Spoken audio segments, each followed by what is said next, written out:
Dear student, welcome to the universal.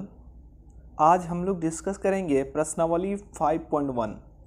ये 5.1 exercise जो है पिछला वाला जो मैंने थ्योरी डाला था उसी से रिलेटेड है। ये अर्थमेटिक प्रोग्रेशन या समांतर श्रेणी। ओके, तो पहले क्वेश्चन है, निम्नलिखित स्थितियों में से किन स्थितियों में संबंध संख्याओं की सूची एपी में है। मतलब कि ये नीचे वाला जो क्वेश्चन है ना, ये देखना है, पता करना है कि ये हमारा एपी में है या नहीं है। ठीक है, तो हम लोगों ने क्या पढ़ा था एपी में रहने के लिए कि हर एक जो दो पद है उसके बीच का जो अंतर है, डिफरेंस है, वो हमेशा समान होना चाहिए, तभी वो एपी में कहलाएगा। ठीक है, जैसे हमने एग्जाम्पल लिया था 2, 4, 6, 8 वाला, कि सब में दो दो का डिफरेंस है, इसका मतलब वो एपी में है। सेम उसी तरह से हम लोग इसमें स्थिति को हम लोग देखेंगे कि हाँ ये एपी में है या नहीं है। तो पहला क्वेश्चन है, ठीक है, प्रत्येक किलोमीटर के बाद का टैक्सी का किराया, अगर आप टैक्सी लेते हो, ठीक है, उसका प्रथम किलोमीटर का किराया कोई पकड़ लो 15 रुपया है, और आगे जितना आप जाओगे हर एक किलोमीटर पे 8 रुपये जुड़ जाएगा।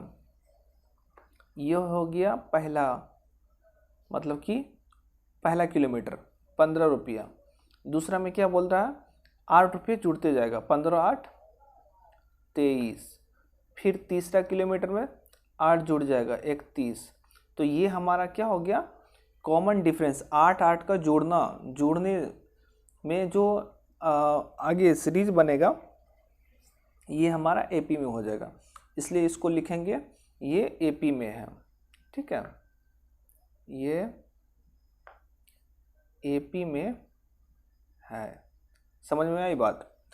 मतलब कि पहला जो किलोमीटर है 15 रुपया है, दूसरा आप जैसे बैठेंगे 8 रुपया जुड़ जाएगा, फिर तीसरा किलोमीटर पे 8 रुपये जुड़ जाएगा, मतलब हर एक किलोमीटर पे 8 रुपये जुड़ रहा है। इसका मतलब ये जो है एपी में है। अब दूसरा कंडीशन देखिए क्या है, दूसरा कंडीशन है, दूसरा क्वेश्चन, किसी बेलन में उपस्थित हवा की मात्रा, ये एपी में होगा कि नहीं होगा उसका क्वेश्चन दिया। जबकि वायु निकालने वाला पंप, कोई वायु निकालने वाला पंप है, प्रत्येक बार बेलन की शेष हवा का 1/4 भाग बाहर निकाल देता। इसको आप ऐसे समझिए, मान लीजिए आपके पास एक गिलास है, ठीक है, और उस गिलास में 4 लीटर पानी, हवा की जगह पानी मान लो आप कि 4 लीटर पानी है। पहला कंडीशन मान लेते हैं 4 लीटर है, ठीक है। दूसरे में क्या कहता है कि 1/4 भाग बाहर निकाल लेते, तो 4 का 1/4 भाग बाहर निकालना, इसका मतलब 1 लीटर बाहर निकाल देते, तो बचा कितना, 3 लीटर। अब ये 3 लीटर जो है इसका 1/4 फिर निकालेंगे, तो इसका मतलब ये हो गया 3 का 1/4, तो 3/4। ये क्या है, बाहर निकाल दिए, था कितना हमारा 3 था, तो घटा दीजिए, बचा कितना 3 - 3/4, ये 12 - 3/4 बटा 9/4।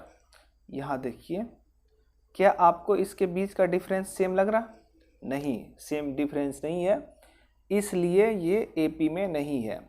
और आपको मैं बता दूं, ये मैंने आपको समझाने के लिए लिया कि 4 लीटर मान लो ये है, पानी है या हवा है, ठीक है, उसमें से 1/4 निकालेंगे तो 1 लीटर निकलेगा, तो 3 लीटर बचा, और 3 लीटर का 1/4 कितना होगा, 3/4।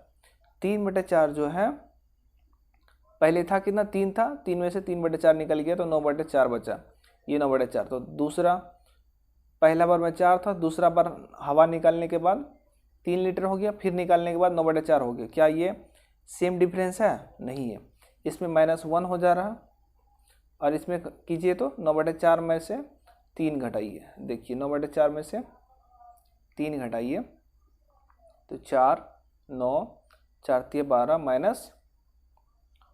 -3/4, तो -1 और -3/1 -3/4 बराबर नहीं है, इसलिए ये AP में नहीं है। तो लिखेंगे ये AP में नहीं है। समझे आप? तीसरा क्वेश्चन देखते हैं। अब बोलता है प्रत्येक मीटर की खुदाई के बाद एक कुआं खोदने में आई लागत, जबकि प्रथम मीटर खुदाई की लागत 150 रुपये है। क्वेश्चन है कि क्या ये AP में होगा कि एक कुआं खोदा जाता है और हर एक और जो उसकी लागत AP में होगा। कंडीशन क्या है? जब 1 मीटर पहला वाला खोदते हैं तो 150 रुपये लगता है। तीसरा नंबर का क्वेश्चन, पहला 150 रुपये लगता और दूसरा मीटर में कितना हो जाता है? 50 रुपये बढ़ जाता है, मतलब कि 200 रुपये। फिर तीसरा मीटर खोदने जाएंगे 250। तो ये हमारा AP में है, डायरेक्ट लिख देंगे क्योंकि ये 50 का डिफरेंस है। 50 का इधर भी, 50 का इधर भी, 50-50 जुड़ रहा। जुड़ना या घटना आपका AP में हो जाएगा, लेकिन जुड़ना घटना चाहिए, मल्टीप्लिकेशन वाला नहीं, गुना वाला कहीं नहीं। ये देखिए, अगर दूसरे वाला क्वेश्चन में ये लिख देता कि वायु निकालने वाला पंप जो है प्रत्येक बार बेलन से लिख देता कि 1/4 निकालता है, 1/4 भाग हवा निकालता है, तो हो जाता। लेकिन बेलन जो शेष का लिख दिया, का मतलब गुना हो जाता। तो गुना वाला नहीं आएगा, सिर्फ घटा और जोड़ वाला आएगा कि जुड़ते जाए या घटते जाए। तो ये AP में है। ठीक है, समझ में आ रहा? चौथा नंबर क्वेश्चन कहता है खाते में प्रत्येक वर्ष का मिश्र धन, ठीक है, जबकि 10,000 रुपये जमा किए, 8% वार्षिक दर से चक्रवृद्धि ब्याज पर जमा की जाती है। तो एक वर्ष में क्या होता है चक्रवृद्धि ब्याज? मिश्र धन क्या होता है? फॉर्मूला आपको पता है मिश्र धन का? नहीं पता है तो ये होता है principal into 1 + R/100 to the power n। यहाँ पे 10,000 हो गया, 1 + R/100, और पहला वर्ष का 1, दूसरा वर्ष का इसके पावर 2 हो जाएगा। तो ये हमारा मल्टीप्लिकेशन में जा रहा है, इसलिए ये नहीं होगा। अगर एडिशन में, जोड़ में जाता या घटा में जाता तो ये AP में हो जाता। तो यहाँ लिखेंगे ये AP में नहीं है। कोई सा भी कंडीशन हो, अगर उसमें जोड़ या घटाव, समान नंबर जोड़ा जाता है या घटाया जाता है तो वो हमारा AP में होगा। अगर मल्टीप्लिकेशन गुना में होता है तो वो AP में नहीं होगा। ठीक है, और दूसरा क्वेश्चन देखते हैं। दी हुई AP के प्रथम 4 पद लिखिए। पहला 4 पद लिखना है, जबकि प्रथम पद A और सार्वंत्र D निम्नलिखित है। देखिए क्वेश्चन सिंपल सा क्वेश्चन है, आपको मैंने कल भी पढ़ाया था पिछला वाले वीडियो में, जो इसका AP का जो थ्योरी पढ़ा रहा था उसमें A 10 है और D कितना है हमारा? D भी 10 है। तो इसका जो जनरल फॉर्म था क्या बनता है? A + D, A + 2D, A + 3D, इस तरह से जुड़ता जाता है। ठीक है, इसमें एक बार D जुड़ेगा, इसमें 2 बार D जुड़ेगा, इसमें 3 बार D जुड़ेगा। ठीक है, तो A कितना है? 10 है, 10 + D कितना है? 10 है। ठीक है, 10 + 2 × 10, 10 + 3 × 10। तो ये हमारा 10, 20, 30, 40 ये हो गया हमारा। ठीक है, 4 पद। एक पद तो पहले से दिया हुआ है, 3 पद ही लिखना है, 20, 30, 40। इसे मुंह से भी कर सकते हैं इसको डायरेक्ट, इसमें कोई कठिनाई वाली बात नहीं है। ठीक है, दूसरा क्वेश्चन है A -2 है, D 0 है। सिंपल है, A -2 है, D 0 है, मतलब कि इसमें कोई डिफरेंस 0, मतलब कि जो भी डिफरेंस में अगर 0 आएगा तो नंबर सेम ही हो जाएगा, चाहे 10 पद लिखिए या 25 पद लिखिए। -2, -2, -2, -2। ठीक है, 4 ही टर्म लिखना है। और A 4 है, D -3 है। A 4, डी क्या है, -3 है। अब देखिए, तो आप क्या जानते हैं इसका जनरल फॉर्म क्या होता है, ए प्लस डी, ठीक है, ए प्लस 2d, ए प्लस 3d। तो ए के जगह पे 4, फोर प्लस माइनस डी के जगह पे क्या, -3, 4, 2 इंटू -3, 4 प्लस 3 इंटू -3, कर लीजिए, सिंपल सा है। 4 और ये प्लस माइनस माइनस हो गया, 4 में से 3 गया 1, ये हो जाएगा 3 दूना 6, -6, -6 में से 4 गया -2, और 3 तिया 9, -9 में से 4 गया -5। तो ये हो गया, बहुत ही सिंपल है ये, तो आप ऐसे हवा में उड़ा दोगे, इस पर कुछ नहीं है।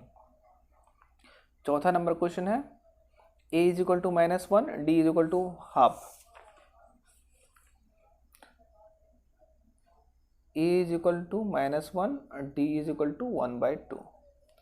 ये भी सीधा 1/2 को आप 0.5 भी लिख सकते हो।